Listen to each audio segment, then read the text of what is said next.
వారు ప్రభు యొద్దకి రాగలుగుతారు. యోహాను సువార్త 11వ అధ్యాయం 28-29 వచనాల్లో ఆమె త్వరగా లేచి మార్గము వెళ్ళి ఇంట్లో ఉన్న మరియమ్మకు చెప్పగా, బోధకుడు వచ్చి పిలుస్తున్నాడని చెప్పగా ఆమె త్వరగా లేచి ఆయన యొద్దకు వచ్చెను. ఎవరు యేసు ప్రభు దగ్గరకు త్వరగా రాగలుగుతారు అంటే ఒకే ఒక మాట, ఎవరైతే త్వరగా లేయగలుగుతారో వారే త్వరగా ప్రభు దగ్గరకు రాగలుగుతారు. ఆమేన్. ఎంతో మంది పరిశుద్ధమైన స్త్రీలట ఆదివారం ఉదయాన్నే లేచి పెందలకనే లేచి ఇంకా చీకటి ఉండగానే లేచి ఆయన ఎందుకు వచ్చారట. ఈరోజు నువ్వు త్వరగా దేవుని ఎత్తుకి ఎందుకు రాలేకపోతున్నావు తెలుసా? నువ్వు త్వరగా లేయలేకపోతున్నావు కాబట్టి త్వరగా ప్రభు దగ్గర రాలేకపోతున్నావు. మరియమ్మను ప్రభు పిలుస్తున్నాడు. ఈరోజు నా దేవుడు చెప్తున్న మాట తెలుసా? ఏ దేవుడు మరియమ్మను పిలిచాడో అదే దేవుడు ఈ రోజు నిన్ను కూడా పిలుచుతున్నాడు. యేసుని పిలుచుతున్నాడు. యేసుని పిలుచుతున్నాడు. ఎందుకు పిలుస్తున్నాడు ఆయన నిన్ను? సర్వ సృష్టికర్త దేవుడు నోటి మాటలో సమస్తాన్ని కలుగు అంటే సూర్యుడు కలిగాడు, చంద్రుడు కలిగాడు, నక్షత్రాలు కలిగాయి. సృష్టి సమస్తంలో మొత్తం కలుగంటే కలిగిన చేతితో నోటి మాట చేత సృష్టిని చేస్తే చేతితో ఆయన పోలికతో ఉన్న మానవుణ్ణి చేశారు. మరి ఇట్లాగా ఆయన కృపలో సృష్టి మొత్తాన్ని చేస్తే మరి దేవుని యొక్క మహాకృప చేత ఒక వ్యక్తిని దేవుడు పిలుస్తున్నాడు. ఏ వ్యక్తిని పిలుస్తున్నాడంటే అది రాలిపోతున్నా నీటిలో బుడలాంటి మనిషిని ప్రభు పిలుస్తున్నా. సృష్టికర్త గొప్ప దేవుడు ఎవరిని పిలుస్తున్నారో వారి తండ్రులు. ఆమేన్. ఈ రోజు దేవుడు నిన్ను పిలిచాడు కాబట్టి ఆయన మందిరం నువ్వు రాగలిగావు. ప్రభు నిన్ను పిలిచాడు కాబట్టి ఆయన పాదాల దగ్గర నువ్వు రాగలిగావు. ఎవరో పిలిస్తే నువ్వు రాలేదు, కానీ దేవుడు నిన్ను పిలిస్తే నువ్వు ఆయన పాదాల దగ్గర రాగలిగావు. ఆయన ప్రణాళిక, ఆయన ఉద్దేశం నీ మీద ఏదో ఉంది. దేవుని ఉద్దేశం నీ మీద ఉంది కాబట్టి ప్రభుని పిలిచాడు. ఎంతో మంది ఉండగా, గొప్ప ఇంజనీర్లు, గొప్ప కలెక్టర్లు, గొప్ప కోటేశ్వరులు, రాజులు, ఇంతమంది ఉండగా వాళ్ళందరి దగ్గరికి ఎలా చేసయ్యా ఎందుకు నీ దగ్గరకు వచ్చాడు? ఎందుకు నీ దగ్గరకు వచ్చి నిన్ను పిలిచాడు? ప్రభు నిన్ను పిలవటం యొక్క ఉద్దేశం ఏంటో తెలుసా? చూడండి జాగ్రత్తగా. ఏదో పని నీతో ఉంది ఆయనకి. నీతో పని ఉంది ఆయనకి. నిన్ను పిలవటం యొక్క ఉద్దేశం ఏంటి? నీతో ఏదో పని ఉంది. రెండోది, ఏదో గొప్ప సంగతులు నీకు తెలియచెప్పబోతా ఉన్నాడు ఆయన. ఏదో గొప్ప సంగతులు నీతో మాట్లాడబోతున్నా. నేను పిలవడం యొక్క ఉద్దేశం మూడోది ఏంటో తెలుసా? ఏదో గొప్ప కార్యము నీ పక్షం చేయబోతా ఉన్నాడు. హల్లెలూయా, హల్లెలూయా. నేను పిలవడం యొక్క దేవుని సృష్టికర్తకి ఒక ఉద్దేశం ఏంటో తెలుసా? నీతో ఏదో పని ఉంది, ఏదో గొప్ప సంగతులు నీకు చెప్పబోతున్నాడు, ఏదో గొప్ప కార్యము పక్షం చేయబోతా ఉన్నా. ఈ మూడు ఉద్దేశాలు ఈ రోజు నువ్వు ఇదిగో దేవుడిని ఈ పిలవడం యొక్క ఉద్దేశం ఏంటో నువ్వు తెలుసుకోపోతున్నావు. బిడ్డలారా, పరిశుద్ధాత్మ దేవుని పక్షాన్ని నిలబడున్నాడు కాబట్టి ఈ రోజు కూడా నువ్వు భూమి మీద నిలబడి ఉన్నావు. ఎన్నో ఆటుపోట్ల జీవితంలో ఎన్నో కష్టాలు, ఎన్నో అవమానాలు, ఎన్నో నిందలు, బాధలు ఎన్నో ఉన్నప్పటికీ కూడా ఈ రోజుని కూడా నువ్వు భూమి మీద సజీవంగా నిలబడి ఉంటానికి కారణం ఏంటో తెలుసా? నీ మీద దేవుని ఉద్దేశం ఉంది. నీ మీద దేవుని ప్రణాళిక ఉంది. దేవునికి స్తోత్రం కలుగును గాక. ప్రియమైన బిడ్డలు జ్ఞాపకం చేసుకుని నిన్ను పిలవడంలో దేవుని ఉద్దేశం ఏంటో చూడు. రోమిలికి రాసిన పత్రిక 8వ అధ్యాయం 28వ వచనంలో దేవుని యొక్క వాక్యం చెప్తా ఉంది. రోమిలికి రాసిన పత్రిక 8:28లో దేవుని ప్రేమించే వారికి అనగా ఆయన సంకల్పం చొప్పున పిలువబడిన వారికి సమస్తము సమకూడి మేలు చేయడానికి జరుగుతున్నవి. ఆమేన్. దేవుడు ప్రేమించే వారికి అనగా ఆయన సంకల్పం చొప్పున పిలువబడిన వారికి మేలు కలుగు చేయుటకై సమస్తము సమకూడి జరుగుతున్నవని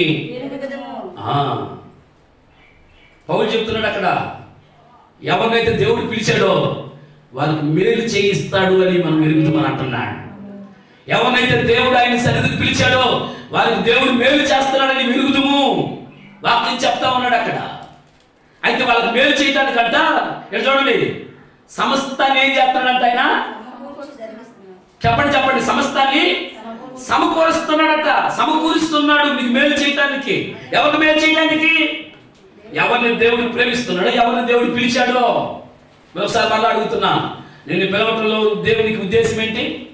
నెంబర్ 1, నీతో ఏదో పని ఉంది. నెంబర్ 2, ఏదో గొప్ప సంగతులు నీకు తెలియచెప్పతా ఉన్నా. మూడోది ఏంటి? ఏదో గొప్ప కార్యము నీ పక్షం చెప్తా ఉన్నా. హల్లెలూయా, దేవునికి స్తోత్రం కలుగును గాక. మానవుని ఒక వ్యక్తిని దేవుని పిలిచాడంటే ఆ వ్యక్తి ఎంత దేవుని ప్రణాళికలో ఉన్నాడో. ఒక వ్యక్తిని దేవుడు తన మందిరానికి పిలుచుకొచ్చుకున్నాడంటే, ఆయన సన్నిధికి పిలిచాడంటే, ఆయన సన్నిధిలో ఉంచాడంటే ఆ వ్యక్తి పట్ల దేవునికి ప్రణాళిక ఎంతో ఉంది. ఇది ఎరుగుదుము అని ఎరిగిన పౌలు చెప్తున్నాడు. హల్లెలూయా, దేవునికి స్తోత్రం కలుగును గాక. ప్రేమైన బిడ్డలు గమనించండి, మరియమ్మని ప్రభు పిలిచాడు. ఈరోజు నేను పిలుస్తున్నాడు. ఆమెను పిలవగానే త్వరగా లేచి పరిగెత్తుకొచ్చిందట. ఆమె త్వరగా లేచి ఆయన ఎంతకు వచ్చిన అన్నమాట ఇంకొక రోజు విందాము, ఆ సబ్జెక్ట్ పేరు. అయితే ఈరోజు ఆ వాక్యాన్ని తారకులో చెప్పాను. ఈ వాక్యము ఈ దినము పరిశుద్ధాత్మ తెలియపరిచే మాట ఏంటంటే, దేవుడు చేసిన ఒక వ్యక్తిని దేవుడిని పిలుస్తున్నాడు. ఆయన పిలవడానికి కారణం ఏంటి? ఎంతోమంది ప్రపంచంలో ఎంతోమంది ఉన్నారు, కానీ నిన్ను పిలవడానికి కారణం ఏంటి? నీతో ఏదో ఏం పని ఉంది? ఆమేన్. నీతో ఏదో స్తోత్రం. రెండోది, ఏదో గొప్ప సంగతులు నీకు చెప్పబోతున్నాడు ఆయన. ఆమేన్. మూడోది, ఏదో గొప్ప కార్యాలు నీ పక్కన చేయబోతా ఉన్నాడు ఆయన. చెప్పకూడదవా? స్తోత్రం, స్తోత్రం, స్తోత్రం, స్తోత్రం. దేవుని పోలికలో దేవుని చేతితో మానవం చేసుకున్నాడు. మానవం చేసుకున్న తర్వాత ఆదికాండము 3వ అధ్యాయం 8-9 వచనాలు త్వరగా. చల్లపోటను ఆదాము ఆదికాండం ఫస్ట్ లో ఉంటాయి పేపర్లు. ఆదికాండంలో 3వ అధ్యాయం 8 నుంచి 10 దాకా. ఆదాము చల్లపోటను ఆదామును అతని భార్యయు తోటలో సంచరించుచున్న దేవుడైన యెహోవా స్వరమును విని దేవుడైన యెహోవా ఎదుటికి రాకుండా తోట చెట్ల మధ్యను దాగుకొనగా దేవుడైన యెహోవా ఆదామును పిలిచి నీవు ఎక్కడ ఉన్నావని. అందుకతడు, నేను తోటలో నీ స్వరం విన్నప్పుడు దిగంబరిగా ఉంటుంది కనుక భయపడి దాగుకుంటుంది అన్నాడు. చాలు. ఎక్కడ చూడండి, మొదటి మానవుడి పేరేం పేరు? వాళ్ళు చెప్పాలా, వెనకాల చెప్పాలా? మొదటి మానవుడి పేరేం పేరు? మొదటి మనిషి పేరేం పేరు? ఎస్, ఆదాము. ఇంకెవరి పేరు చెప్తారేమో అనుకున్నాను. ఎవరు? ఆదాము. ఇప్పుడే వచ్చారు కాబట్టి అడుగుతున్నా, ఇప్పుడు విన్నాం కాబట్టి. దేవుడు ఆదాముని ఆయన పోలికలో చేసుకున్నాడు. పోలికలో చేసుకుని ఆ తోటలో పెట్టాడు. దేవుడు ఏం చేశాడు తెలుసా? ఆ మనిషిని చేసిన తర్వాత ఆ మనిషిని వదిలేలా రోజు ఆ మానవుడితో మాట్లాడుతూ, పరలోకంలో కోట్ల కొద్ది దేవదూతలు పరిశుద్ధుడు పరిశుద్ధుడు పరిశుద్ధుని ఆరాధిస్తుంటే ఆ మహిమను విడిచిపెట్టేసట ప్రతిరోజు చల్లపోటన ఆ మానవుడి దగ్గరకు వచ్చి మానవుడితో మాట్లాడుతూ ఉండేవాడట. ఆయన స్వరము వినగానే చూడండి, ఆయన స్వరం వినగానే పరిగెత్తుకొని ప్రభు దగ్గరకు వచ్చేసేవాడట. ఆదాము ఒక్కడే ఉన్నాడని చెప్పి సాటిగా సహాయం చేద్దామని చెప్పి పక్కటి ముక్కులో నుంచి ఇదిగో స్త్రీని చేసి సహాయంగా పెట్టాడు. ఆయన స్వరం వినగానే పరిగెత్తుకొని వచ్చేసేవాళ్ళు. ఒకరోజు ఆయన స్వరం విన్న తర్వాత వాళ్ళు భయపడి చెట్ల దాక్కుంటా ఉన్నారు. ఇదేంటి? ప్రతిరోజు ఆయన స్వరం వినగానే సంతోషంతో పరిగెత్తేవాడు కదా. ఒక తండ్రి వచ్చినప్పుడు చిన్నపిల్లలు ఏం చేస్తారంటే పరిగెత్తారన్నమాట తండ్రి దగ్గరికి. అలాగా తండ్రి దగ్గర పరిగెత్తేవాడు ఆదాము. మరి ఒకసారి స్వరం విన్నప్పుడు చెట్ల దాక్కుంటా ఉన్నాడు. ఎందుకు దాక్కుంటున్నాడు? భయపడి చెట్ల దాక్కుంటున్నాడు. భయపడాల్సిన అవసరం ఏంటి? భయపడి దాక్కుంటాడు. అసలు భయపడాల్సిన అవసరం ఏంటి? దేవుడితో గడుపుతున్నప్పుడు దేవుని మహిమ ఎప్పుడు ఆదాము మీద ఉన్నది. దేవుని మహిమ ఆదాము మీద ప్రకాశిస్తూనే ఉంది. ఎప్పుడైతే మహిమ ఆదామును విడిచిపెట్టిందో ఇతరులకు భయం వచ్చేసింది. అప్పుడు దాకా భయం అనేది ఆదాముకి తెలియదు, భయపడటం అనేది ఆదాముకి తెలియదు. ఏదైనా తోటలన్నీ ఉన్నాయి, సమస్తం ఉన్నాయి, దేనికి భయపడేవాడు కాదు. ఎందుకంటే మహిమతో కప్పబడి ఉన్నాడు కాబట్టి. ఎప్పుడైతే ఈ మహిమ ఆదాము నుండి వెళ్ళిపోయిందో ఇతరులకు తెలియకుండా భయం వచ్చేసింది. భయపడి దాక్కుంటున్నాడట. ఇంతకు ఆదామా, నువ్వు ఎందుకు భయపడి దాక్కుంటున్నావు? దేనికి భయపడుతున్నావు అంటే, నేను దిగంబరగా ఉన్నానయ్యా అని అంటున్నా. దిగంబరగా నువ్వు ఉండడానికి కారణం ఏంటి? దిగంబరగా దేవుడిని చేయలేదే, మగిమలిన వస్త్రాలతో ఏదైనా తోటలో పెట్టాడు కదా నేను దిగంబరగా ఉండాల్సిన అవసరం ఏంటి? ఇదిగో నేను అసలు ఈ స్త్రీని ఇవ్వమని అడగని కూడా అడగలేదు కదా, నువ్వే కదా నేను నిద్రపోతా ఉంటే నాకు తెలియకుండా పక్కనే ముందు తీసుకొని ఈ స్త్రీని చేసిన సహాయంగా ఉంటుందని చెప్పావు కదా. ఇప్పుడు ఆమె ఏం చేసింది తెలుసా? నువ్వు ఏ చిట్టుకుండు అయితే తినకూడదు అని చెప్పావో ఆ చిట్టుకుండు నాకు తినేసి ఆ అపవాది మాటలిని ఆ సర్పం మాటలు తినేసి ఇదిగో ఈ పొడి తీసుకొచ్చి నాకు పెట్టేసింది. ఆమె తిన్నది, ఆ వస్త్రాలు పాము కొట్టుకుంది. అంత మాత్రమే కాక నాకు కూడా ఇచ్చిన వస్త్రాలు కూడా పాము కొట్టేసింది. ఇప్పుడు దిగంబరగా అయిపోయానయ్యా. తప్పెవరిది? ఇప్పుడు చెప్పాలా? తప్పెవరిది? ఆదాము చెప్పే పరిస్థితిలో తప్పెవరిది? దేవుడిదే. నేను అడిగాను స్త్రీని ఏమని, నాకు సాక్ష్యంగా ఉంచమని చెప్పి నేను అడిగానా? నేను అడగలా. నువ్వేం చేసావు? నాకు సహాయంగా ఉంటుందని చెప్పి నువ్వే స్త్రీని చేసావు. ఇప్పుడు ఈ పండు తిన్నది నేను కాదు, నువ్వు చేసావు చూడు స్త్రీ, ఏం తిన్నది. కాకపోతే నా భార్య కాదని చెప్పి తీసుకొచ్చి నేను కూడా తిన్నా. నేను చెప్పానా? ఆదాములో పశ్చాత్తాపం అనేది అక్కడ కలగల. అందుకని యోగు భక్తులు మాట్లాడుతూ యోగు గ్రంథంలో 31వ అధ్యాయం 33, 34 వచనంలో చదవండి. 31వ అధ్యాయం 33, 34 వచనాలు. యోగు గ్రంథం. మహాసమూహమునకు భయపడియు కుటుంబముల తిరస్కారమునకు జడిసియు నేను మౌనముగా నుండి ద్వారము దాటి బయలు వెళ్ళక రొమ్ములో నా పాపమును కప్పుకొనిన ఎడల. ఫస్ట్ వచ్చిన వదిలేసేవు.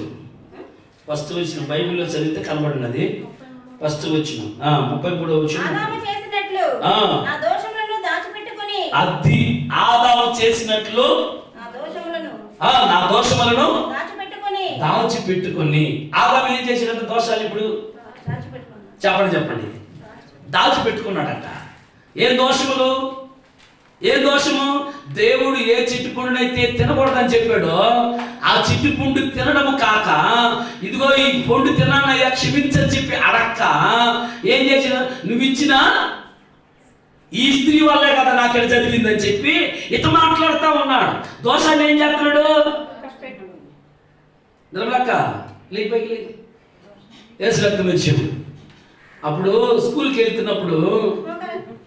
వెళ్తున్నప్పుడు ఎవరైనా ముందుగా రాకపోయినా లేకపోతే ఆ టీచర్ చెప్పింది మళ్ళీ తిరిగి చెప్పకపోయినా ఏం చేసేవాళ్ళు? గోడకు చేసేవాళ్ళు. నిలబెట్టడం తర్వాత సంగతి కానీ గోడకు చేసేవాళ్ళు. ఇప్పుడు వేస్తానా లేదో తెలియదు. వేస్తానా? ఇప్పుడు లేదు కదా, మీరు బతికిపోయారు. మాకైతే ఒకవేళ ఎప్పుడన్నా అట్లాంటి గోడ కుర్చీ వేసేవాళ్ళు. గోడ కుర్చీ అంటే తెలుసా? గోడ కుర్చీ తెలుసా? అమ్మ నన్ను బ్రతికించారు, నన్ను చూపించారు. గోడ కుర్చీ తెలియదంటే ఇప్పుడు చూపించాలి. ఇప్పుడు మీకు గోడ కుర్చీ ఎట్లా అని ఏంటది? నేను స్తోత్రం. గోడ కానుకొని ఇట్లా కాలు ఇటు వంచేసి ఇట్లాగే ఉండాలా. ఈ కాళ్ళు పడిపోతాయి, రెక్క ఇదంతా పడిపోయి నొప్పికి అల్లాడిపోతాడు. ఈ నొప్పితో వాడు గమనించి రెండో రోజు అంతకంటే ముందు వాడే ఉంటాడు. అంతకంటే ముందు వాడే చదివి నేను చెప్పేస్తాను సార్ అని చెప్పి ముందు వాడే చెప్పేస్తాడు. ఎందుకు వచ్చింది ఇంత పరిస్థితి? గోడ కుర్చీ. ఏం కుర్చీ? కుర్చీ అంటే కుర్చీ ఉండదు. బాడిగేసి కుర్చీలో కూర్చొని పడుకుంటారేమో. ఏం చేయాలి ఇప్పుడు? అక్కడ తీసుకొస్తే బలం ఉంటుంది కదా. స్తోత్రం కలుగును గాక. చెప్దామా? హల్లెలూయా, హల్లెలూయా. అది గబక్కని ఎవరన్నా అటు ఇటు అన్నారంటే యేసు రక్తం ఇచ్చాడు. ప్రైజ్ లార్డ్, హల్లెలూయా. చూడండి ప్రియమైన దేవుని బిడ్డలారా, అక్కడ ఆదాము అంట తన దోషాన్ని ఏం చేశాడంటే కప్పుకున్నాడట. ఎవరి అతిక్రమాలు ఉన్నా వారి కప్పుకుంటే వడ్డీలను కానీ వాటిని ప్రభు ఎదుటి విడిచిపెడితే దేవుడి కనికిరాన్ని పొందుతారు. హల్లెలూయా. బిడ్డలను గమనించండి, ఆదాము అలా కప్పుకున్నాడు. ఇప్పుడు చదివే కదా.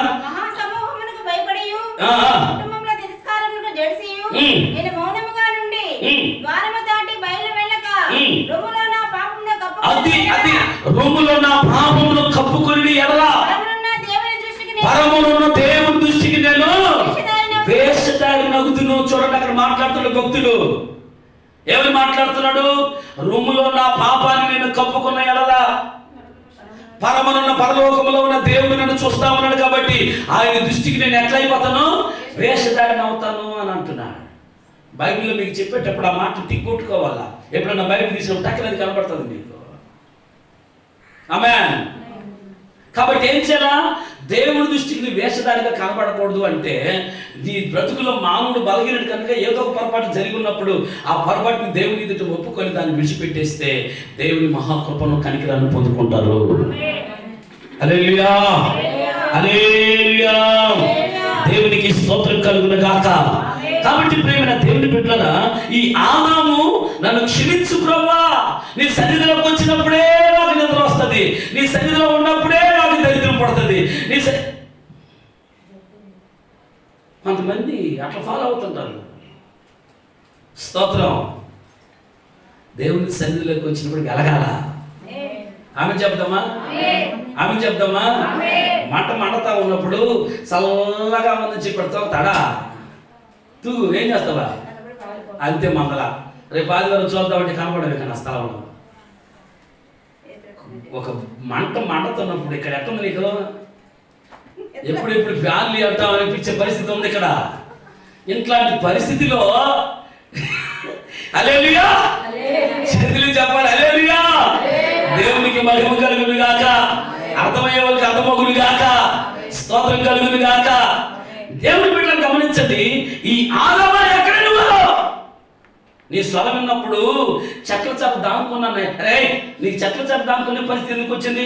ఎప్పుడు నా స్వరం ఎప్పుడు వింటావా, ఎప్పుడెప్పుడు ఎదురు చూస్తా సంతోషంగా పరిగెత్తేవాడు కదా. దిగంబరగా ఉండి భయపడి దాముకున్నానయ్యా. ఎందుకు నేను ఇచ్చిన మహిమగల వస్త్రం పాంగొట్టుకున్నావంటే, ఇదిగో నీ మాటకి అవిధేయత చూపటం వలనే, నీ మాటకి లోబడకపోవటం వలనే, నీ మాట వినకపోవడం వలనే. ఎప్పుడైతే దేవుని మాట వాక్యానికి, దైవ వాక్యానికి, దైవ శక్తికి ఎప్పుడైతే వ్యతిరేకంగా చేస్తావో, ఎప్పుడైతే అవిధేయత చూపుతావో, దేవుడిచ్చిన మహిమ నేను దాటిపోతుందట. ఆ దాటిపోకుండా ఉండాలంటే నువ్వేం చేయాలి తెలుసా? ఆదాముని ఏ తోటలో ఉంచాడో అదే తోటలో చచ్చిపోయేంతవరకు నేర్చుకోవాలని తెలుసున్నాము. ఆమె చెప్దామా, చెప్తా ఆమె చెప్దామా. హల్లెలూయా, హల్లెలూయా. ఆదాము అడుగుతున్నాడు, ఆదామా అసలు నేను ఎందుకు పుట్టించాను? నేను దేనికి పుట్టించింది? నేను ఎందుకు చేస్తున్నాను? ఎందుకు ఈ తోటలో ఉంచాను? నేను తోటలో ఉంచడం ఉద్దేశం ఏంటి? నేను పుట్టించడం ఉద్దేశం ఏంటి? నేను ఈ స్థితిలో ఉంచడం నా ఉద్దేశం ఏంటి? దేనికి చేస్తున్నాను? మానవుని దేవుడు చేసినప్పుడు మహిమతో చేశాడు, మహిమతో ఉంచాడు, మహిమగా ఏదైనా తోటలో ఉంచాడు. ఇంతకీ ఆదాముని ఎందుకు చేసుకున్నాడు తెలుసా? ఆ చదువు అక్కడ 2వ అధ్యాయం 15వ వచనంలో, ఆది కాండంలో. బాబాదా కూర్చో, నీళ్ళు కావాలి, నీళ్ళు. నరుని తీసుకుని ఏదైనా తోటను సేద్యపరచుటకును దాని కాచుటకును దానిలో ఉంచెను. మరియు దేవుడైన యెహోవా ఈ తోటలోనున్న ప్రతి వృక్ష ఫలములను మరొకసారి మళ్ళా చదువుతాను. మరియు దేవుడైన యెహోవా తీసుకుని ఏం తీసుకొని, నరుని తీసుకొని, ఏదో రాయి తీసుకున్నాడు, నరుని తీసుకుని ఏదైనా తోటను సేద్యపరచుటకును. నరుని తీసుకున్నట్టు ఎవరక? నరుడు ఎవరా? ఓకే, వెరీ గుడ్, అర్థమైంది. ఆదాముని తీసుకొని సోఫరో ఆదాముని చేయి పట్టుకొని తీసుకొని ఏదైనా తోటలో సేద్యం చేయడానికి, దాన్ని కాల్చడానికి దానిలో ఉంచాడు. దేనిలో ఉంచాడు? దానిలో ఉంచాడు అనండి. దేనిలో ఉంచాడు? దేనిలో ఉంచాడంటే, దానిలో ఉంచాడంటే దేనిలో ఉంచును? తోటలో ఉంచును. ఏ తోటలో? నేరేడు తోటలా? నేరేడు తోట ఇక్కడ అనుకుంటుంది. ఏదేడు తోటలో ఉంచాడు. ఇప్పుడు మనం అర్థం కావాలా, తోటలో ఎందుకు ఉంచాడు? తోటలో అప్పుడు జనాలు లేరు, వస్తా పోతా ఉండేవి చూడడానికి అనుకుంటున్నారేమో. అప్పుడు జనాలు ఎవరు లేరు. ఉంటే ఆదాము ఉన్నాడు, ఆయన భార్య అయిన అవ్వమ్మ ఉంది. దేవుని స్తోత్రం. వాక్యం అంతా మిస్ అవుతుందక. హల్లెలూయా. తోటలో ఎందుకు వచ్చాడు? సేద్యపరచడానికి. ఆమేన్. దేని సేద్యం చేయాలా? ఏదేని తోటని సేద్యం చేయడానికి దేవుడు మానవుని భూమి మీదకి తీసుకొచ్చాడు. 5వ వచనం చదవండి. 5వ వచనం. అది వరకు పొలమందుని ఏ చెట్టును మొలవలేదు. ఏలియనగా దేవుడైన యెహోవా భూమి మీద వాన కురిపించలేదు. నేలను సేద్యపరచుటకు నరుడు లేడు. ఏందంట? దేని సేద్యపరచడానికి? నేలను సేద్యపరచడానికి నరుడు లేడు. ఇప్పుడు దేవుడు ఏం చేశాడు? ఆ తోటని సేద్యపరచడానికి నరుణ్ణి తీసుకొచ్చాడు. నిన్ను తీసుకొచ్చాడు. ఏదైనా సేద్యపరచడానికి నిన్ను తీసుకొచ్చా. హల్లెలూయా. సేద్య పరిస్థితి ఏమొస్తుందంటే దాని పంట వస్తుంది. సేద్యం చేసిన దాని ఫలాన్ని అనుభవిస్తారు. సేద్యం చేసే వాళ్ళు దాని ఫలం పొందుకుంటారు. సేద్యం చేయడం అంటే ఊరికే సేద్యం చేస్తే ఫలం రాదు. కష్టపడి సేద్యం చేస్తే దాని పంట అనుభవిస్తారు. ఆమేనమ్మా. హల్లెలూయా. ప్రియమైన బిడ్డలారా, ఏదేను అనగా తోట అనగా సంఘానికి సూచనగా ఉంది. సంఘములో ఈ ఆదాము ఎందుకు పెట్టాడు అని అంటే సంఘమైన తోటలో ఆదాము సేద్యం చేయాలా, మౌనంగా ఉండకూడదు. కష్టపడాలా. ఈరోజు చాలా మంది తోటలో ఉన్న వాళ్ళు చాలా మంది వారు కొరకు కష్టపడే వాళ్ళు ఉన్నారు. వారి కుటుంబం కొరకు కష్టపడే వాళ్ళు ఉన్నారు. వారి అవసరం కొరకు ఉద్యోగాలు కష్టపడే వాళ్ళు ఉన్నారు. దేవుని పని కొరకు కష్టపడే వాళ్ళు ఎవరు అని అడుగుతున్నాడు. ఎవరు దేవుని కొరకు కష్టపడే వాళ్ళు ఎవరు? ప్రాణములైన లక్ష్యం చేయక దేవుని కొరకు ఎవరు కష్టపడుతున్నారు అనేది దేవుడు అడుగుతున్నాడు ప్రశ్న. ఆదామా, నేను ఎందుకు పెట్టాడు తోటలో? ఎందుకు పెట్టాడా? అయ్యా ఎందుకు పెట్టాడు? ఎందుకు పుట్టించాడు నిన్నే కదా పుట్టినరోజు చేసుకున్నావు. ఎందుకు పుట్టించాడు? సేద్యం చెయ్యాలా. ఆమేన్. నా చేత కదయ్యా సేద్యము చేసే వాళ్ళు చూసి నేర్చుకోవాలా. అప్పుడు ఆమేన్. సేద్యం చేయడం చేత కాకపోతే సేద్యం చేసే వాళ్ళు చూసి నేర్చుకోవాలి. ఈరోజు అలా నేర్చుకోకపోవటం వల్ల చాలా మంది యవనస్తులు పాడైపోతున్నారు. చాలా మంది యవన జీవితాలు చెడిపోతున్నాయి. మనం పేపర్లో చదివితే 4 అబ్బాయిలు 3వ తరగతి చదువుతున్న ఒక చిన్న పాపని రేప్ చేసి చంపేశారట. ఒక చిన్న పాపని రేప్ చేసి చంపేశారు. వాళ్ళు తీరా వాళ్ళని ఆరాధించి వాళ్ళు చూస్తేనట ఒక 2 పట్టుబడ్డారు. ఆ 2 పట్టుబడిన వాళ్ళు పోలీసులు అడిగితే వాళ్ళ వయసు ఎంత అంటే ఒకడు 11 సంవత్సరాలు, ఒకడికి 13 సంవత్సరాలు. పాపం అంటే తెలియని వయసు కదరా. ఆ చిన్న బాబుని ఎలా రేపు చేసి చంపేశారు? చంపడం కూడా తెలియదు కదా. ఎవడో ఎట్లా నేర్పించారు ఏంటన్నా అని చెప్పి ఆ పోలీసులు వాళ్ళని అడిగారట. ఒక అతని పేరు ముస్లిం, ఆయన పేరు ఒక ఆయన పేరు యోహాన్ అంట. పేరుకేమో దేవుని పేరే. దేవుని బిడ్డలు దేవుని కుటుంబంలో పుట్టిన వారే, కానీ వారిని మాత్రము ఎలాంటి పరిస్థితులు ఉన్నాయి? 11 సంవత్సరాలు 13 సంవత్సరాల వయసులో ఒక చిన్న పాపను రేపు చేసి చంపేశారట. ఎందుకు వచ్చింది పరిస్థితి అని చెప్పి పోలీసులు అక్కడ ఆరాధించి అడిగితే ఆ బిడ్డ చెప్తున్న మాటలేంటి తెలుసా? అయ్యా, నాకు ఎందుకు ఈ కోరికలు కలిగాయి, ఎందుకు ఇలాంటి పరిస్థితి, పాపం అనేది తెలియని వయసులో ఇట్లా ఎందుకు కలిగిందని చెప్పి అడిగితే మా నాన్న మా అమ్మ ఎప్పుడు కూడా ఈ సెల్ ఫోన్లో ఇట్లా చూస్తూ ఉండేవాళ్ళు. ఈ ఫోన్లో చూస్తూ ఉండటం వల్ల ఇదిగో నాకు అట్టే దాన్ని అదే ప్రేరేపణ కలిగి అట్లా అలవాటు అయిపోయింది. ఈ విధంగా అయిపోయి నేను కూడా ఫోన్లో చూడటం వల్ల అట్లా కోరికలు కలిగిపోయినాయని చెప్పి ఆ బిడ్డ సాక్ష్యం చెప్పాడట. యథార్థంగా జరిగిన సంఘటన ఇది. ప్రేమైన బిడ్డలారా, ఈరోజు చాలామంది యవనస్తులు సంఘంలో ఉండేవాళ్ళు కానీ బయట ఉన్న వాళ్ళు కానీ భయంకరంగా ఇలాంటి పరిస్థితులకు వెళ్ళిపోవడం కారణం ఏంటంటే వారు సేద్యం చూసే వాళ్ళని చూసి సేద్యం నేర్చుకోకపోవడం వల్లనే. కష్టపడాలి.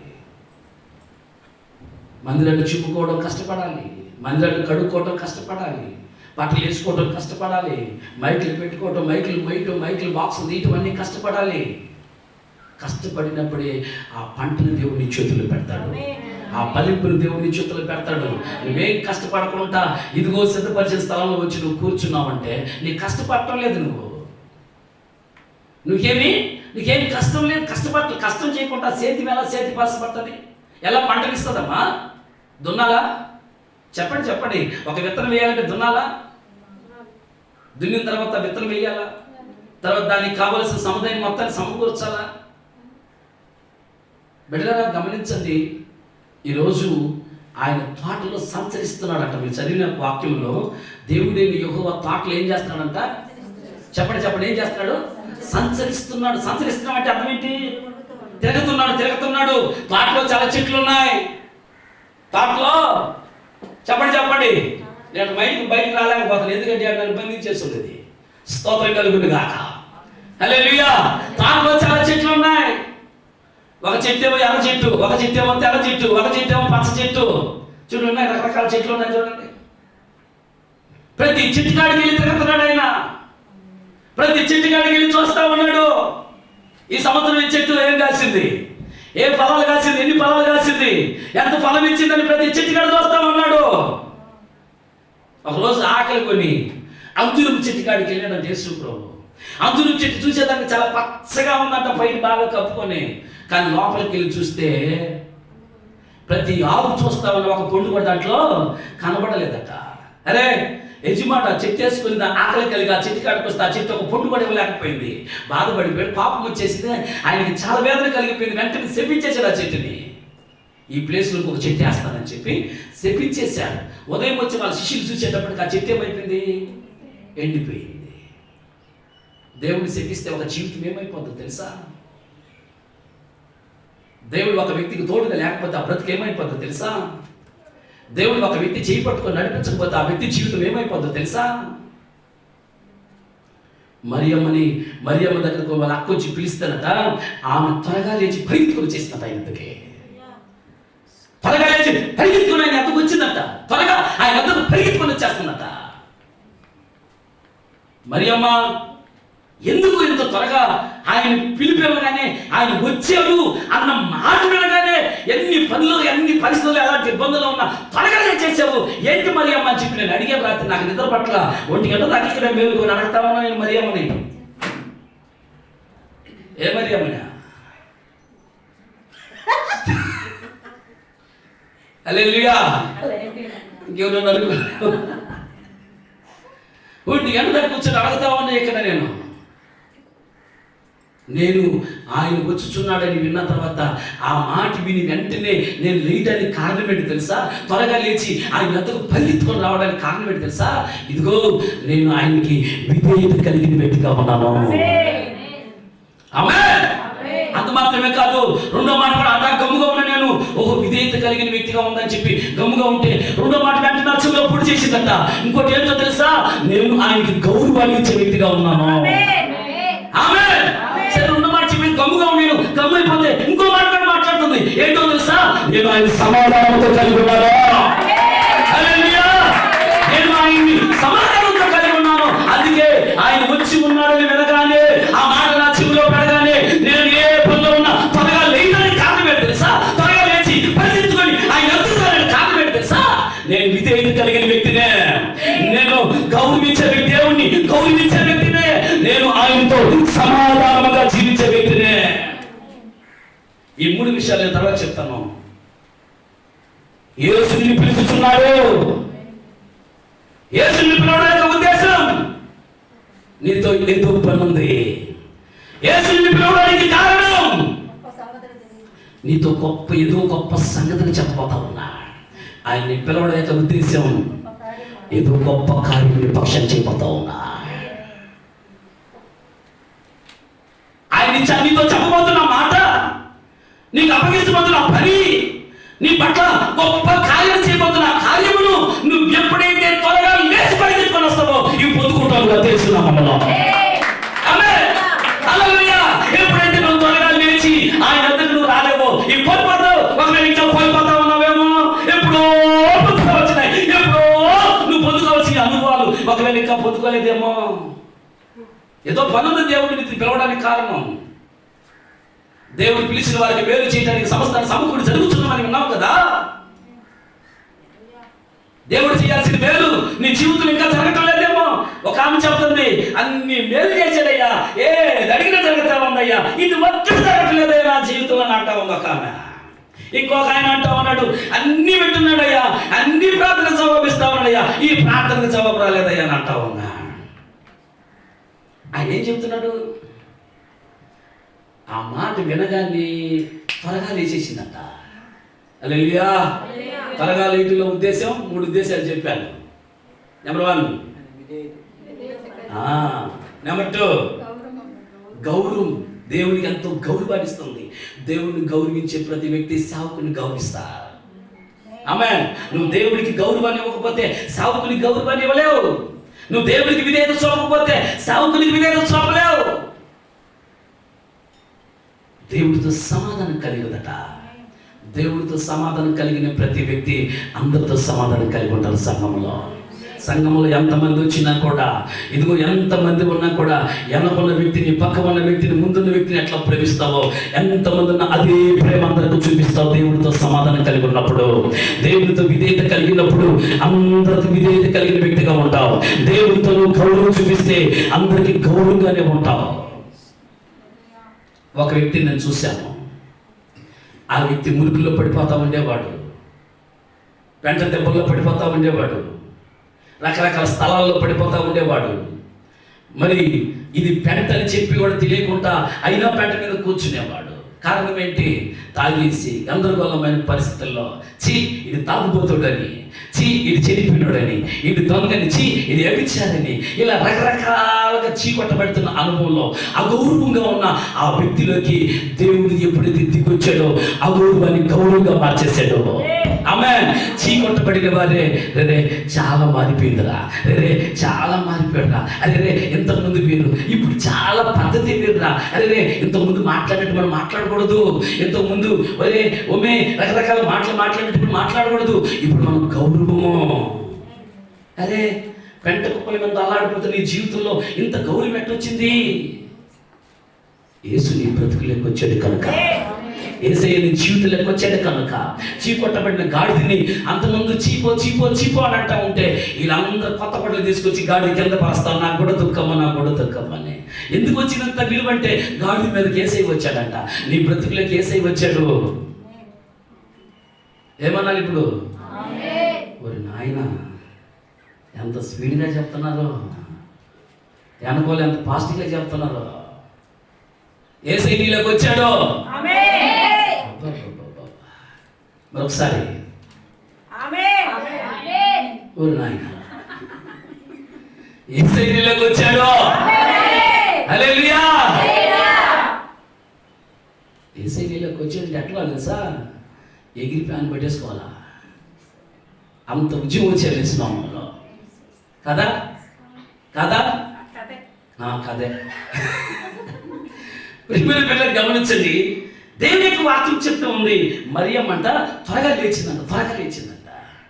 ప్రభుకి అంత విధేయత చూపకపోతే, పూర్వం పరిశుద్ధమైన స్త్రీలట తన స్వపురుషుడు లోబడి ఉండి చేత, తనను తాను అలంకరించుకున్న చేత, వారు లోబడి ఉన్న చేత వారు విధేయత కలిగిన వారిగా మార్చబడ్డారట. పేతురు రాసిన పత్రికలో 3వ అధ్యాయం 5వ వచనం ఉంది మాట. నేను ఆ వాక్యం చెప్పడానికి కాదు కానీ చెప్తున్నాను. అది ఉంది, తర్వాత వారం ఉన్నది. యేసు రక్తం ఇచ్చాం. హల్లెలూయా. కాబట్టి ప్రియమైన దేవుని బిడ్డలారా, విధేయత కలిగిన వారుగాను, తర్వాత గౌరవించే వ్యక్తిగా ఉండాలి మనం. మనిషి ఉన్నప్పుడు వందనాలమ్మా, మనిషి లేనప్పుడు అబ్బా ఇక ఎందుకులే, యేసు రక్తమే జీవం, ఇక ఎందుకులే అంటే చెప్పండి, ఇంకా ఇక నిన్ను మాటలో అది యేసు రక్తమే జీవం. హల్లెలూయా. కాబట్టి ప్రియమైన దేవుని బిడ్డలారా, ఇక్కడ మరియమ్మ లేచి త్వరగా పరిగెత్తుకొని వచ్చేసిందంట. మరియమ్మ లేచి త్వరగా వచ్చింది కదా, మరి నీవు చెప్పండి. ఇంకా ఆమెను కూడా చెప్పలేదా? ఇంకా కూడా ఆశీర్వాదం ఇవ్వలేదా? తర్వాత వచ్చి ఏం చేస్తానువా? ఆశీర్వాదం ఇచ్చేసిన తర్వాత, ఆశీర్వాదం ఇచ్చేసి వచ్చిన తర్వాత ఏం చేస్తావు? మందిరంలోకి వచ్చి కనబడిపోతే సాదా, అట్టే ఉంటుంది. ఇంకా యేసు రక్తం ఇచ్చి చెప్తాం. హల్లెలూయా. పాటలో ఎందుకు పెట్టాడు ఆదాము అంటే సేద్యం చేయడానికి. నువ్వేం సేద్యం చేస్తున్నావు? ఎంత కష్టపడుతున్నావు?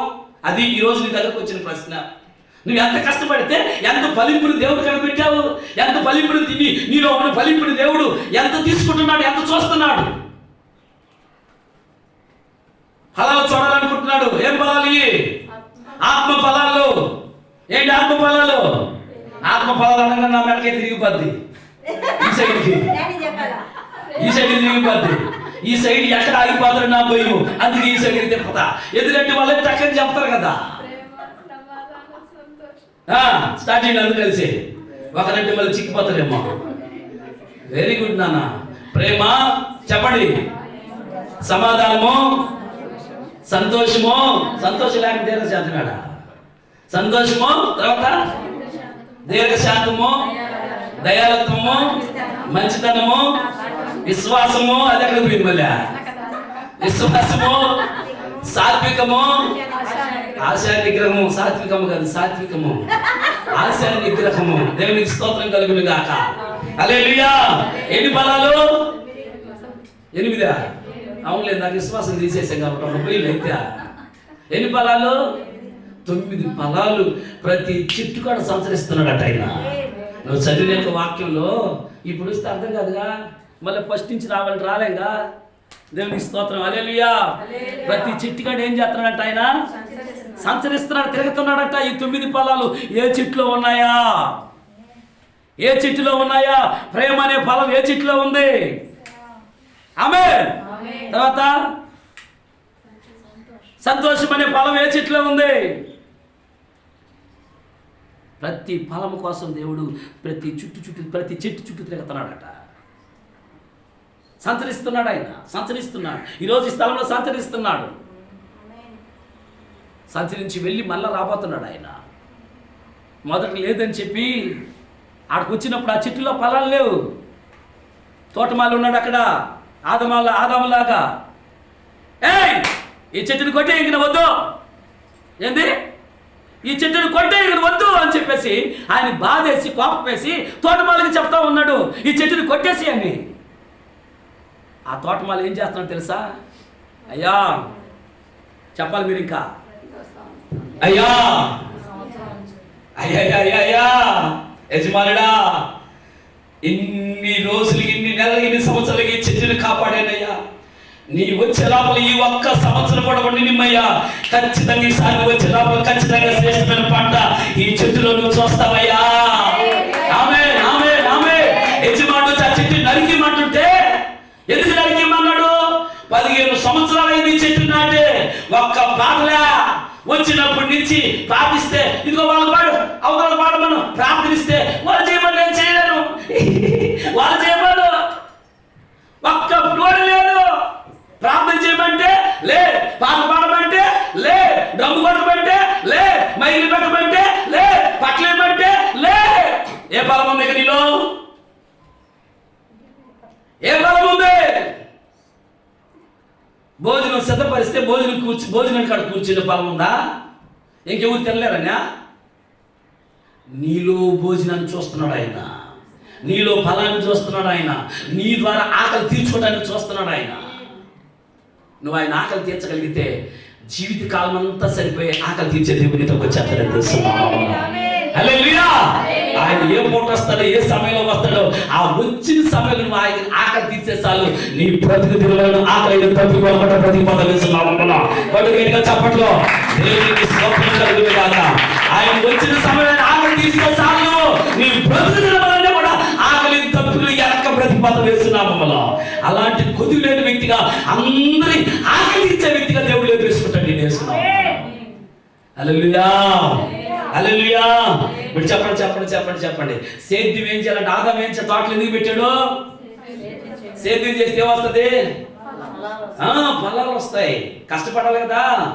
ఆమేన్. ఈరోజు మనం అందరం కష్టపడుతూ గాక, దేవుని సంఘంలో కష్టపడుతూ గాక, నశించి నాశనం అయిపోతున్న ప్రతి ఒక్కరిని ప్రభు మందిరానికి తీసుకొచ్చి ఆ కష్టం మనం చేద్దాం గాక, ప్రభు ఎదురు తీసుకొచ్చుదాం గాక. ఇంకో కామాక్ష బిడ్డను తీసుకొచ్చినట్లుగా మనం తీసుకొచ్చుదాం గాక. వెనక వచ్చిన చిట్టే ఇంకొక చిట్టుని తీసుకొస్తే ముందు వచ్చిన చెట్లు ఎట్టున్నాయే? ఒక పండు కాసింది వెనక వచ్చిన చెట్టు. ముందు వచ్చిన చెట్లు నువ్వు వస్తావు, నేను ఇస్తాను. నువ్వు ఏ రోజైనా ఆడతావు, నువ్వు కఠినవి అని చెప్పానంట. ఆ యొక్క దాన్ని ఏం చేసాడంట? భూమిలో పాతి పెట్టినట్టు ఏ రోజైనా వస్తావు, నువ్వు ఇస్తామని. ఒకరికి 5 తలాంతులు ఇస్తే ఇంకొక 5 తలాంతులు చేసుకున్నాడు, ఇంకోటి 10 తలాంతులు ఇస్తే ఇంకోటి చేసుకుని ఇంటికి చేసుకున్నాడు. ఈ ఒక్క తలాంతులు ఇస్తే ఇదేం చేశాడు? భూమిలో పాతి పెట్టుకున్నాడు. పాతి పెట్టుకుని నువ్వు కూడా పాతి పెట్టబడతావు. మనం ఫలించలేస్తున్నాము. చెప్పచ్చుగా గట్టిగా? హల్లెలూయా. రెండో మాట ఏం చెప్పాడు? ఆదాముని తోటలో ఉంచిన ఉద్దేశం ఏంటి? మొదటి ఏంటి? సేద్యం చేయాలి. రెండోది ఏంటి? కావలి కావలి కావలి కాయడానికి ఉంచాడు. కాయడం అంటే కాపుదల. ఒక తోట వేసిన తర్వాత చుట్టూ కంచి వేసుకుంటామా? రాగక్క విన్నావా? చుట్టూ ఏం చేస్తాము? కంచి వేస్తాం. ఎందుకని? ఏ అడవి పందులు అంటే ఆ పందులు ఎట్టంటే అట్లా రాకుండా, అడవి పందులు ఆ చెట్లకు వచ్చి ఏళ్ళు పెళ్ళగించకుండా చుట్టూ ఏం చేస్తారు? కంచి వేయడానికి అక్కడ కాపులా పెట్టాడు. వాటి ఏ అడవి పందులు లోపల రానికుండా కాపులా పెట్టాడు ఆదాముని అక్కడ. దేవుడు యోబు చుట్టూ కంచి వేసాడట.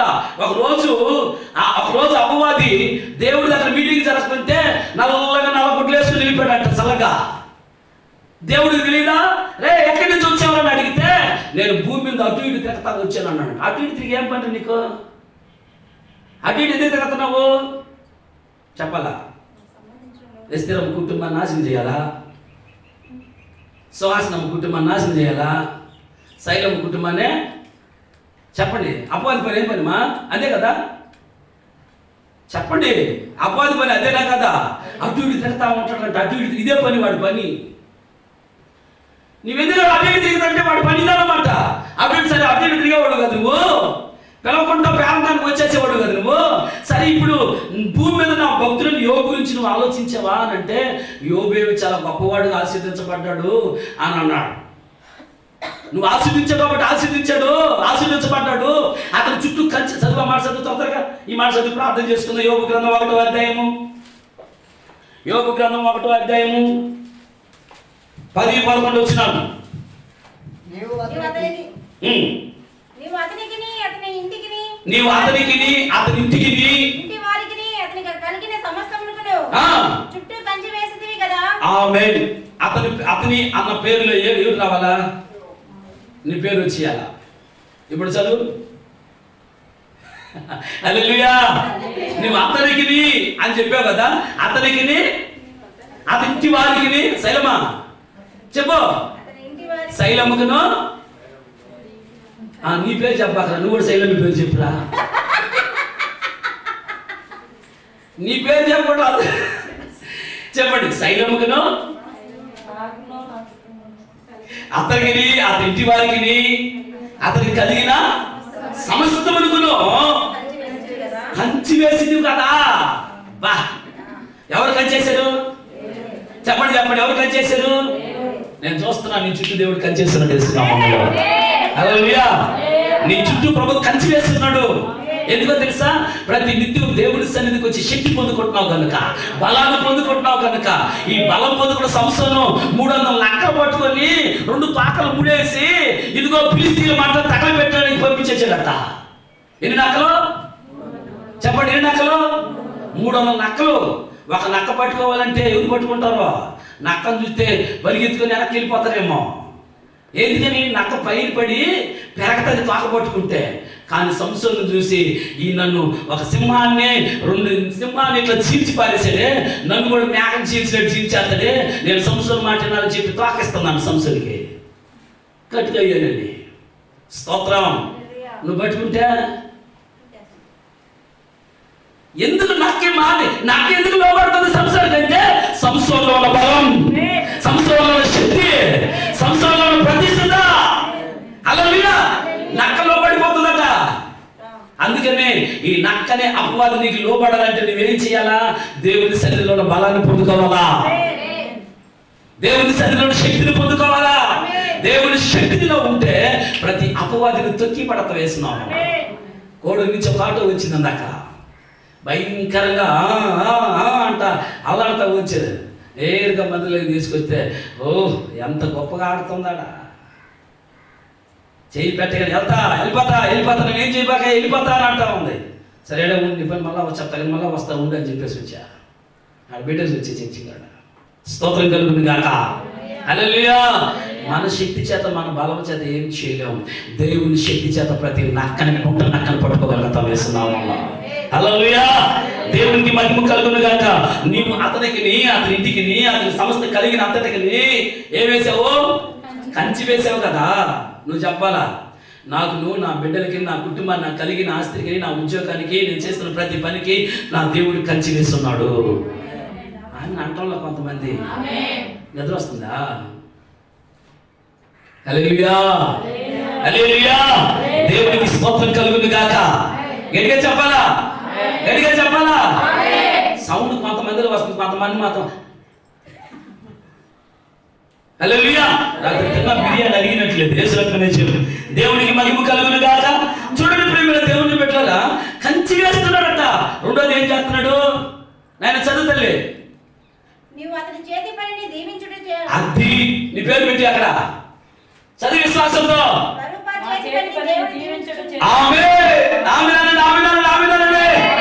దేవుడు ఈ రోజు నుండి నీ చేతి పని దీవించును గాక. దేవుడు ఈ రోజు నీ చేతి పని దీవించును గాక. ఈ రోజు నుండి దేవుడు నీ చేతి పని, ఇదిగో దేవుడు దీవించును గాక. ఆమె చెప్తామా? పక్కన చేయి తీసుకొని చెప్పు, పక్కన చేయి తీసుకొని చెప్పు, దేవుడు నీ చేతి పని దీవించును గాక. మొహం తట్టి కూడా చూడలేదు నాయన, ఏదో కొట్టినట్టు మొహం సైడ్ అని చూసాను. మొహం చూసి చూడండి, చూడండి, చూడండి, ఇట్లా చూసి దేవుడు నీ చేతి పని దీవించిన దాకా అంటే ఓకే. ఇదేందో ఇది. దేవుడికి స్తోత్రం కలుగును గాక. దేవుడి నీ చేతి పని దీవించిన గాక. చాలే, ఇంకా చెప్పుకుంటానే ఉన్నాను. ఈ రోజంతా చెప్పుకుంటామా? దేవుడి చేతి పని దీవించిన గాక. ఆమె నేను లేదు, ఓరి పనులు పెడుతుంది, ఓరి పనులు. హల్లెలూయా, దేవునికి మహిమ కలుగును గాక. దేవుడట యోబును, యోబు ఇంటి వారికి, యోబు కలిగిన సమస్తానికి కంచి వేసేస్తున్నాడట. ఏ అడిగిపోతుంది రాకుండా. ఎవరి కంచి? చెప్పండి చెప్పండి, ఎవరి కంచి? ఆ కంచి లేని వారు ఈరోజు చాలా మంది అడవి పందులు దూరి మనశ్శాంతి లేక, ఆరోగ్యం లేక, సంతోషం లేక, ఈరోజు కష్టాల, ఇరుకుల్లో, ఇబ్బందుల్లో ఏంట్రా నా బ్రతుకని అల్లాడిపోతున్న జీవితాలు చూస్తున్నాం. కారణం ఏంటి తెలుసా? అడవి పంది వెళ్ళి ఆ చెట్టులు లాడటం వల్ల, ఏరులు పైకెత్తటం వలన ఈ చెట్టు ఏమైపోతుంది తెలుసా? ఎండిపోయిన బ్రతుకు మనశ్శాంతి లేకుండా ఉన్నది. నా దేవుడి కృప ఏంటో తెలుసా? నా దేవుడి దయ ఏంటో తెలుసా? నీటి నెమ్ము చేత ఆ ఎండిపోతున్న చెట్టుని మరలా సిగిరింపచేస్తాడు యేసునామములో. హల్లెలూయా, హల్లెలూయా.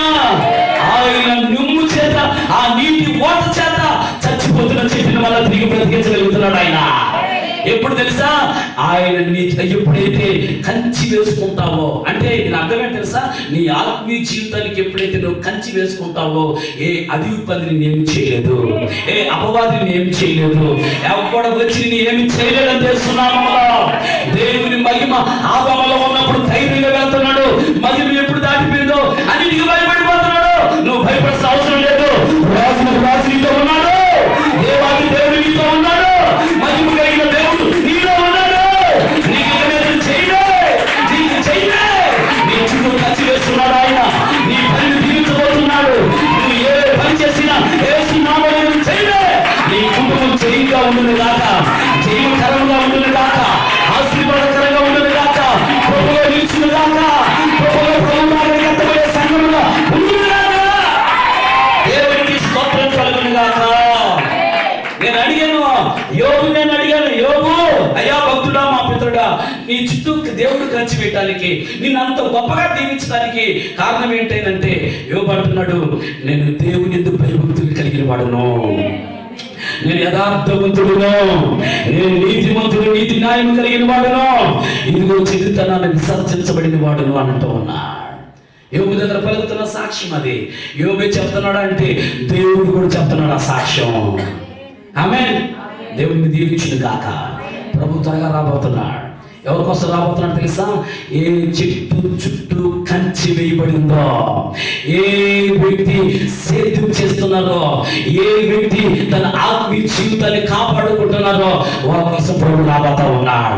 అది నీ వైపు గాక, ఆ కృప నీ మీద దిగుడు గాక, అంటే శ్రేష్టమైన ఆశీర్వాదం నీ కలుగును గాక. మరియమ్మని పిలవగానే వెంటనే లేచి పరిగెత్తుకుని ఆయన ఎందుకు వచ్చేస్తుందట. అరే ప్రార్థన 11 గంటలకు స్టార్ట్ అవుతుందని మనకు తెలుసు. మనకు కొంచెం కూడా విధేయత మనకు కనపరచం, కొంచెం కూడా ప్రభుకి గౌరవాన్ని ఇవ్వలేము. ఒకప్పుడు ఆ గౌరవం లేదు. ఒకప్పుడు ఏదో చీకొట్టుకొని ఇదిగో ఏడుస్తా, బాధపడతా, ఇబ్బంది పడతా అలా తిరుగుతున్నా నీ బ్రతుకులకి గొప్ప గౌరవాన్ని దేవుడు ఇచ్చాడు. ఈ గౌరవ సాధని, శ్రేష్టమైన గౌరవాన్ని దేవుడు ఇవ్వబోతా ఉన్నాడు. నువ్వు దేవునికి గౌరవం ఇవ్వకపోయినా ఆయన నీ పట్ల ఇంకా గౌరవాన్ని ఇవ్వాలనే కోరుకుంటా ఉన్నాడు. కానీ మరొకసారి మాట్లాడుతూ ఉన్నాడు, నువ్వు నాకు గౌరవాన్ని ఇవ్వాలని మాట్లాడుతున్నాడు. అందరూ పైకి లేచి పడదాం, అందరూ పైకి లేచి పడదాం. మరియమ్మ ఒకప్పుడు పాపాత్మురాలు స్త్రీ. అయితే ప్రభు కాడికి వచ్చి ఆయన కాళ్ళు కడిగి కన్నీటితో ఏడుస్తూ ఆయన పాదాలను ముద్దు పెట్టుకుంటుంది. అయ్యా, ఇంతవరకు లోకంతో సమాధానంగా, లోకంతో తిరిగాను, లోకంతో బ్రతికానయ్యా, నువ్వు నాకు కావాలయ్యా, నీతో నేను సమాధానం పడాలయ్యా. ఎందుకంటే ఒక దారి పోవాలంటే వారిద్దరు సమాధానం లేకుంటే ఇద్దరు ఆ దారి నడవలేదయ్యా. నువ్వు నాతో రావాలంటే నేను నీతో సమాధానం కలిగి ఉండాలయ్యా.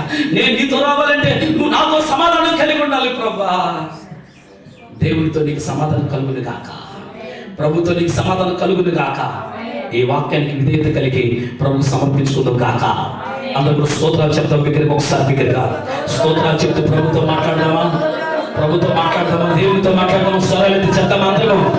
నీ స్వరం వినబడాలా, నీ స్వరం వినబడాలా, వెనకాల స్వరం వినబడాలా. ఎస్ ఎస్ నీ స్వరం యూట్యూబ్ వినబడుతుంది, ఎంతమందికి వినబడుతుంది? నీ స్వరం వినబడాలి ఇప్పుడు ఈ సమయం. మనం